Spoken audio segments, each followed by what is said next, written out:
So okay. 5 hours ఈ breast milk ని normal temperature అంటే రూమ్ టెంపరేచర్ లో ఉంచొచ్చు. అదే రెఫ్రిజిరేటర్లో మామూలుగా అంటే ఇప్పుడు నేను రూమ్ టెంపరేచర్లో కాదు, నాకు ఇంకొంచెం ఎక్కువ స్టోరేజ్ కావాలి అంటే వర్కింగ్ ఉమెన్, లేకపోతే కొంతమంది నేను ఎక్కువసేపు బయటకు వెళ్ళి రావాలి అంటే 5 అవర్స్లో నేను ఇప్పుడే రాలేను అనుకోండి, సో 5 డేస్ రెఫ్రిజిరేటర్లో పెట్టుకోవచ్చు. ఓకే. 5 డేస్. 5 డేస్ వరకు. అదే ఫ్రీజర్లో అయితే 5 మంత్స్ పెట్టచ్చు. ఒకసారి బ్రెస్ట్ మిల్క్ తీసాక 5 మంత్స్ 5 మంత్స్.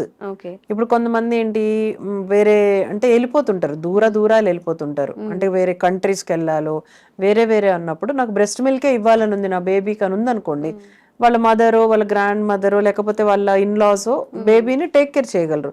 కానీ మిల్క్ ఎక్కడి నుంచి వస్తాయి? సో హౌ టు ఫ్రీజ్, ఇవి టెక్నిక్ ని రూల్ ఆఫ్ 5.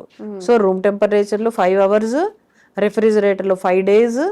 అదే డీ ఫ్రీజర్ అంటే ఫ్రీజ్ చేసుకోవచ్చు, అంటే ఫ్రీజ్ అయిపోద్ది మిల్క్, తర్వాత నార్మల్ టెంపరేచర్ కొంచెంసేపు పెట్టుకుంటే మళ్ళీ నార్మల్ అయిపోద్ది.